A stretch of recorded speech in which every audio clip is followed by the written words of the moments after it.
Today, we're exploring Vietnam, famous for incredible sites like Vịnh Hạ Long and the Sơn Đông Cave, recognized by UNESCO.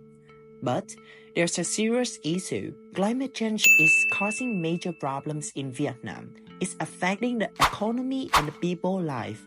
Firstly, we are dealing with storm and flood, which are well-known and the most challenging problems in Vietnam. Every year, from July to November, big storms and flood hit Vietnam, especially because it's close to the Pacific Ocean. This causes a lot of trouble. Many people are missing, the country's money is affected, houses are destroyed, and lots of kids lost their parents. It shows how bad climate change can be. Let's hear a touching story about Nguyen, an 11-year-old who lost his parents in a flood. He bravely said, "I'll cook for my siblings until our parents come back," which brought his aunt to tears. On October 1st, people visited the home of the couple in Ngan who died in the flood, leaving behind their 3 young children. The youngest, only 6, clung to her 11-year-old brother, waiting for their parents to return, a sight that moved everyone. The eldest brother comforted the youngest, saying their parents would come back soon. Heavy rain in Ngan in 2022 led to 7 deaths, flood over 12,500 houses, and caused extensive damage to crops and livestock. This is just a small statistic of one city affected in Vietnam last year. Especially the people, a lot of people lost their life during the storms, or even I've observed a lot of the families, they lost their house, they lost their car, they lost their properties during those extreme situations as well. For example, with my family, I think the storm, the extreme weather, the climate change affect us the most in terms of the economy, our family economy. We have a farm during in the middle part of the country of Vietnam, and then we grow different type of vegetables. And because I think just last year there was a storm hit us, and we literally lost everything that we grow, and we couldn't sell them anymore. Vietnam faced severe impacts from climate change mainly due to 3 reasons. The first is geographic location. Vietnam is in Southeast Asia, a region with a monsoon climate. This means it gets a lot of rains, especially from May to October during the monsoon season. This heavy rain often causes flood, especially in areas that are low and flat. The second reason is topography. A lot of Vietnam, like the Mekong Delta and the Red River Delta, is flat and not very high above sea level. These places are near rivers and seas, so they flood easily. When it rains a lot, the water collects in these low areas and doesn't drain well. The third reason is rapid urbanization. Cities in Vietnam are growing fast. This road leads to building in areas prone to flooding and destroying natural places, like wetlands that's used to soak up rainwater. Also, more buildings and roads mean less ground to absorb the rain, which increase the risk of flooding. Some of my friends who's living in the northern area or the middle part of Vietnam, they observe a lot of storms or extreme weather during the life. And there was one time I know one of my friend, they couldn't go to school for the whole week because of a storm, and then the post effect was extremely large, which her family, I think their house were all in water and they have to rebuild everything, or even they lost their car during the flood. And yeah, it was a lot of things, just so many things have happened in the area that affect not only the family's economy but also affect the country or the region or economy in general. World Bank report that climate change cost Vietnam about 3.2% of its GDP in 2020, potentially rising from 12 to 14.5% by 2050 without action. 1/3 of Vietnam population is at risk of flooding, possibly increasing to 38 to 46% due to climate change. Flood damage in Vietnam are estimated at nearly $1 billion by the government. As an economy student, how do you think climate change affect the economy of the country? So, climate change disrupts supply chains by causing unpredictable weather events that can delay production and transportation, especially in agriculture and manufacturing. Businesses need to develop more resilient supply chains, perhaps by diversifying the supplier base or investing in local sourcing to reduce the impact of global climate events. Flooding affects not only the north of Vietnam but also the south. Now, we're turning our focus to the Mekong Delta. This area is known as the rice bowl of Vietnam and the world, and is a top exporter of rice. But it also faces flooding problems. Our guest speaker today, who lived in the Mekong Delta before moving to Canada, will share her experience with us. Is flooding, especially during the rainy season, which is around June to September. Because in Vietnam, there's a very heavy rain during this time, but we don't have that many dam for the water to be conserved. Therefore, it goes to a lot of people's houses. It can go up to your knees or even higher. The issues of flooding also cause a lot of troubles for the agriculture aspect of Vietnam, which heavily damaged the economics since the agriculture side of the economics is one of the main part that since Vietnam exports a lot of rices as well as like fruit to other countries. Additionally, it's important for farmers to gain a better understanding about water security issues. Extensive farming and agricultural practice can deplete underground water reserve, leaving those downstream without sufficient water. This forces them to rely on the underground sources, which can lead to the subsidence and the sinking of buildings. Chừng năm bảy, nhưng mà điều này á phải nói là rất là nguy hiểm, bởi vì phân hóa học á, dầu tốt cách mấy đi nữa thì cũng chỉ thỏa mãn được chừng 5-7 cái hóa chất cần thiết, cái dinh dưỡng cần thiết để cho cây trồng thôi. Trong khi cây trồng nó cần tới 15-16 cái nguyên tố để mà nó tăng trưởng. Cái hệ lụy thứ hai đó là trong 100% cái hóa chất chúng ta bón vào đồng ruộng á, thì cây trồng nó sử dụng tốt nhất cũng chỉ 30-40%. Cái phần còn lại đó, một là nó bốc hơi lên trời, hai là nó thấm vô đất và nó thấm vô nước để mà nó hòa tan trong nước, nó chảy xuống kênh rạch, nó đổ dồn xuống hết với kênh rạch đó, thì nó làm cho cái nguồn nước nó càng bị ô nhiễm.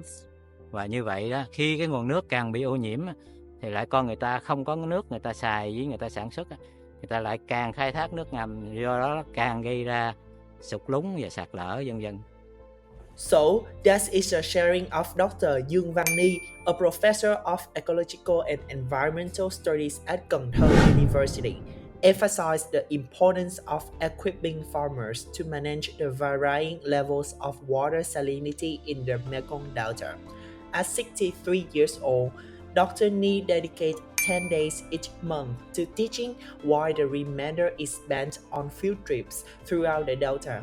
During these trips, he engaged with 3 to 4 families daily, offering advice and strategies to address their unique environmental concern. To other countries, another part that I think indirectly contribute to this problem is just like education regarding sustainability. So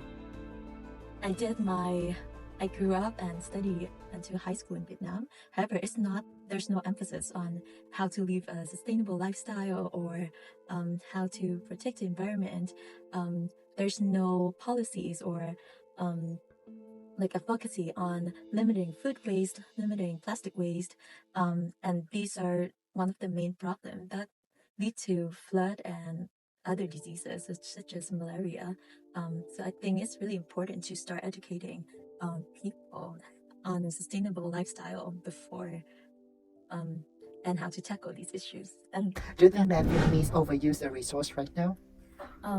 yeah, I do think that Vietnamese overuse resources just because there's no control or education or emphasis regarding resources in Vietnam. We always try to solve a problem and try to develop the economics, but forget, for example, like our water resources are not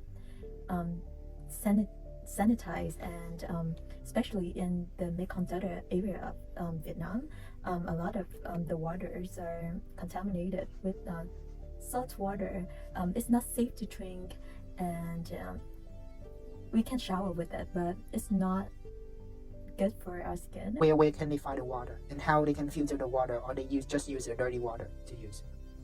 Yeah, so we, in terms of drinking water, we usually buy bottles of water, which is because tap water is not safe to drink, which is which has a lot of damage to the environment, since these water bottles are made of plastic, and it can cause a lot of health problem due to the harmful chemicals from plastics, such as BPA.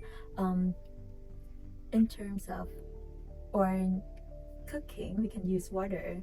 We can boil water, but it's not ensured that there's no lead inside the water. There's no bacteria inside the water. As you can see, like for example, if you shower and you just leave your shower, the next day when the water is dried, will be stain, like yellow stain on the walls. We just covered the current situation in the Mekong Delta. The region is dealing with many challenges, including pollution, water problems, salt getting into the water, and flooding. These issues really affect the life of farmers and other people living there. Next, we hear from a student specializing in environmental studies at McMaster University, originally from Vietnam. Oh, hello everyone. So my name is Tim. I'm fourth year student at McMaster University.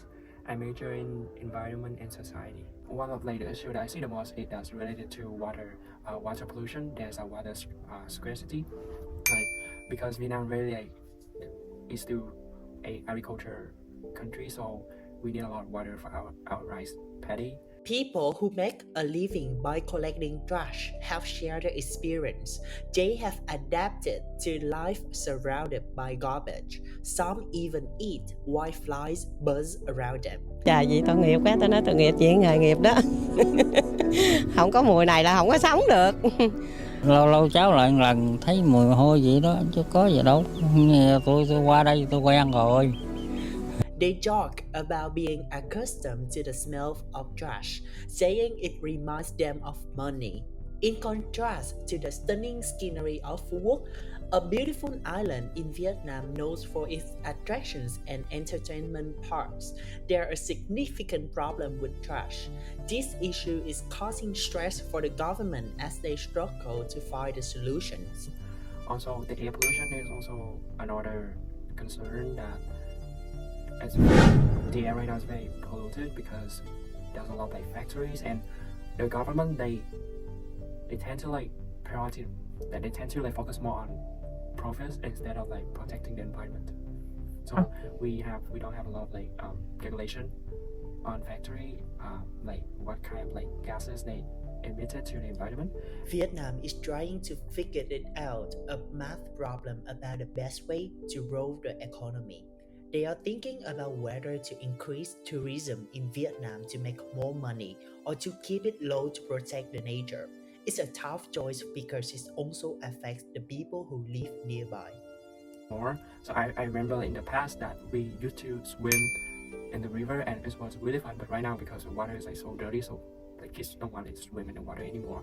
So yeah, I think that's one way, that's how climate change impact. Besides tourism, do you believe that climate change might also affect rice farming, which is a key part of the country's economy? So yes, that's a good question. So I think climate change definitely impact the rice production of the countries, as I think two biggest delta like of the countries, the Red River Delta and the Mekong River Delta, they are both impacted by climate change because they're very low lying land, so it's meant they like the sea water that can like penetrating very deep inside the mainland, and then when the water becomes salty, and also like because like unpredictable rain patterns is much harder for farmer to